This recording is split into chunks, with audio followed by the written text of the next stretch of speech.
The Art of War by Sun Tzu, translated by Lionel Giles. Recording by Moira Fogarty. Part 1. Laying Plans.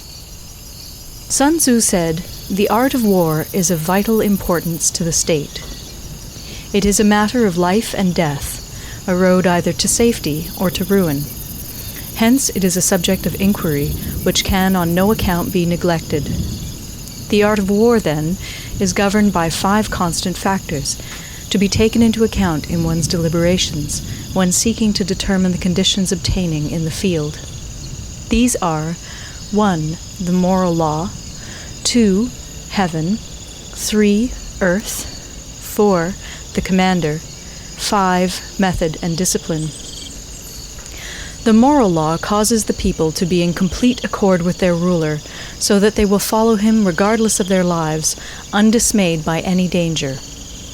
Heaven signifies night and day, cold and heat, times and seasons. Earth comprises distances, great and small, danger and security, open ground and narrow passes, the chances of life and death. The commander stands for the virtues of wisdom, sincerity, benevolence, courage, and strictness.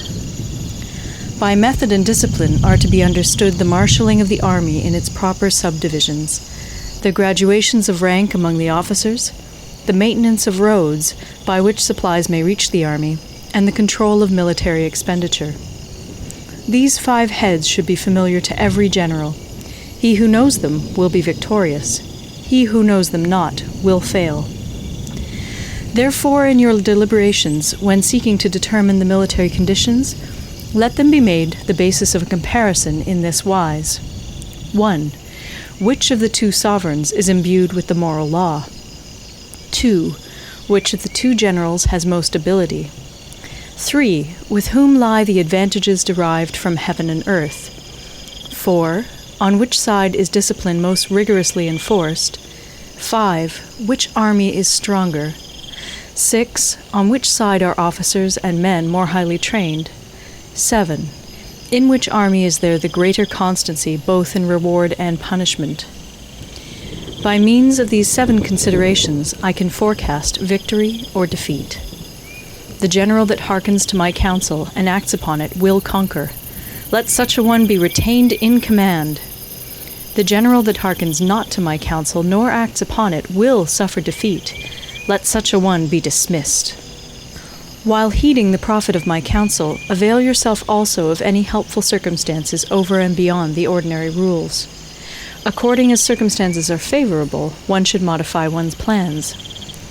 All warfare is based on deception. Hence, when able to attack, we must seem unable. When using our forces, we must seem inactive. When we are near, we must make the enemy believe we are far away. When far away, we must make him believe we are near. Hold out baits to entice the enemy. Feign disorder and crush him. If he is secure at all points, be prepared for him. If he is in superior strength, evade him. If your opponent is of choleric temper, seek to irritate him. Pretend to be weak, that he may grow arrogant. If he is taking his ease, give him no rest. If his forces are united, separate them. Attack him where he is unprepared. Appear where you are not expected. These military devices, leading to victory, must not be divulged beforehand. Now the general who wins a battle makes many calculations in his temple ere the battle is fought. The general who loses a battle makes but few calculations beforehand.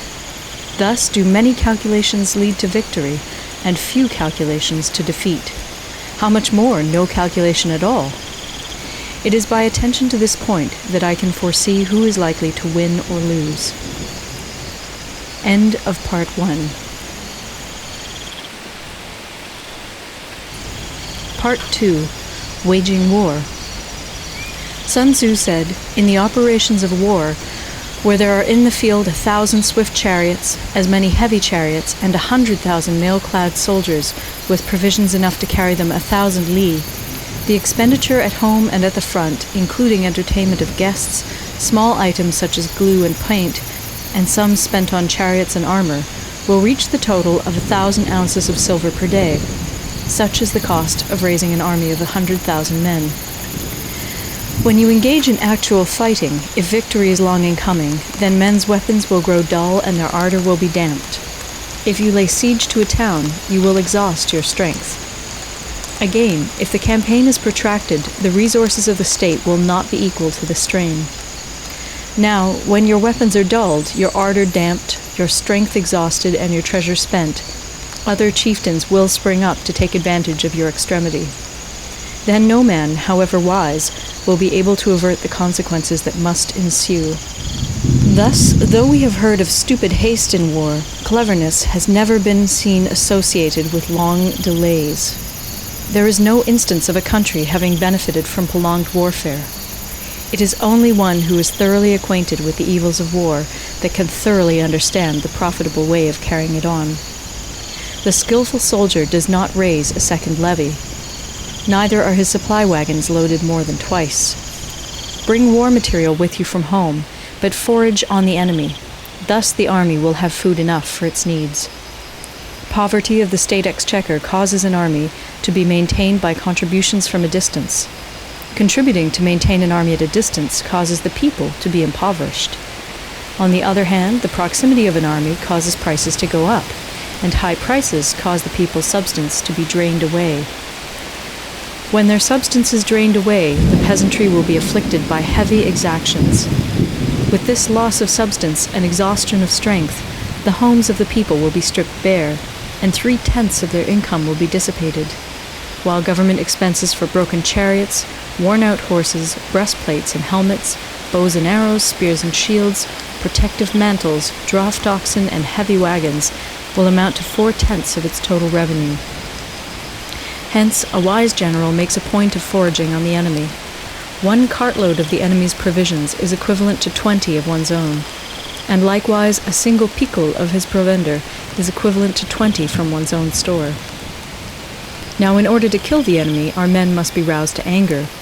That there may be advantage from defeating the enemy, they must have their rewards. Therefore, in chariot fighting, when 10 or more chariots have been taken, those should be rewarded who took the first. Our own flags should be substituted for those of the enemy, and their chariots mingled and used in conjunction with ours. The captured soldiers should be kindly treated and kept. This is called using the conquered foe to augment one's own strength.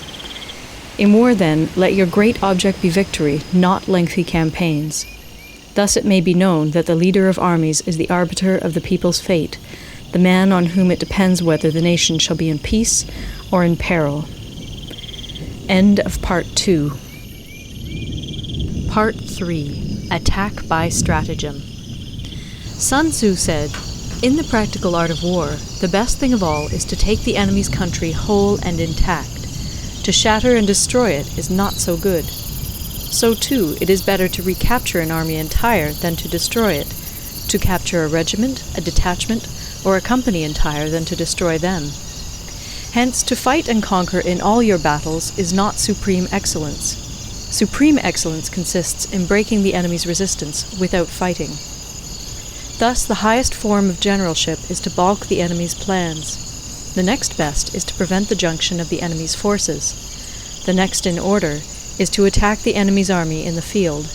And the worst policy of all is to besiege walled cities. The rule is not to besiege walled cities if it can possibly be avoided. The preparation of mantlets, movable shelters, and various implements of war will take up 3 whole months, and the piling up of mounds against the walls will take 3 months more. The general, unable to control his irritation, will launch his men to the assault like swarming ants, with the result that 1/3 of his men are slain, while the town still remains untaken. Such are the disastrous effects of a siege. Therefore the skillful leader subdues the enemy's troops without any fighting. He captures their cities without laying siege to them. He overthrows their kingdom without lengthy operations in the field. With his forces intact, he will dispute the mastery of the empire, and thus, without losing a man, his triumph will be complete. This is the method of attacking by stratagem. It is the rule in war, if our forces are 10 to the enemy's 1, to surround him. if 5 to 1, to attack him; if twice as numerous, to divide our army into 2. If equally matched, we can offer battle; if slightly inferior in numbers, we can avoid the enemy; if quite unequal in every way, we can flee from him. Hence, though an obstinate fight may be made by a small force, in the end it must be captured by the larger force. Now the general is the bulwark of the state. If the bulwark is complete at all points, the state will be strong; if the bulwark is defective, the state will be weak. There are 3 ways in which a ruler can bring misfortune upon his army. 1. By commanding the army to advance or to retreat, being ignorant of the fact that it cannot obey. This is called hobbling the army. 2. By attempting to govern an army in the same way as he administers a kingdom, being ignorant of the conditions which obtain in an army. This causes restlessness in the soldiers' minds. 3. By employing the officers of his army without discrimination through ignorance of the military principle of adaptation to circumstances. This shakes the confidence of the soldiers. But when the army is restless and distrustful, trouble is sure to come from the other feudal princes. This is simply bringing anarchy into the army, and flinging victory away. Thus we may know that there are 5 essentials for victory. 1.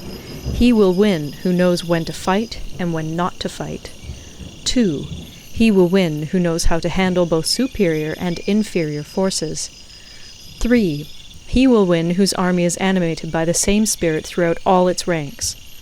4. He will win who, prepared himself, waits to take the enemy unprepared. 5. He will win who has military capacity and is not interfered with by the sovereign. Hence the saying, if you know the enemy and know yourself, you need not fear the result of 100 battles. If you know yourself, but not the enemy, for every victory gained you will also suffer a defeat. If you know neither the enemy nor yourself, you will succumb in every battle. End of Part 3. Part 4. Tactical Dispositions. Sun Tzu said, "The good fighters of old first put themselves beyond the possibility of defeat, and then waited for an opportunity of defeating the enemy.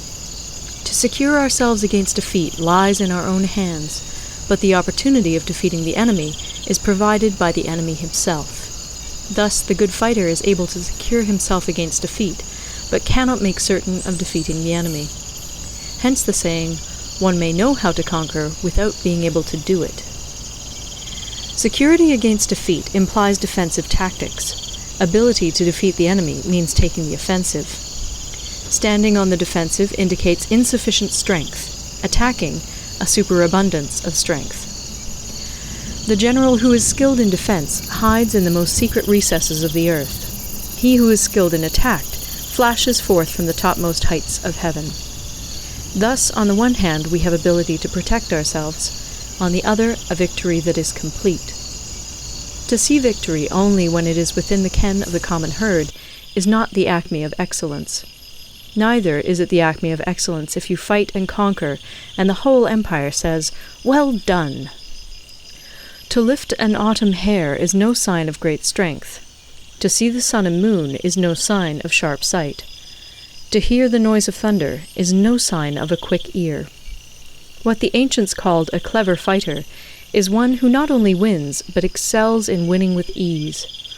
Hence his victories bring him neither reputation for wisdom nor credit for courage.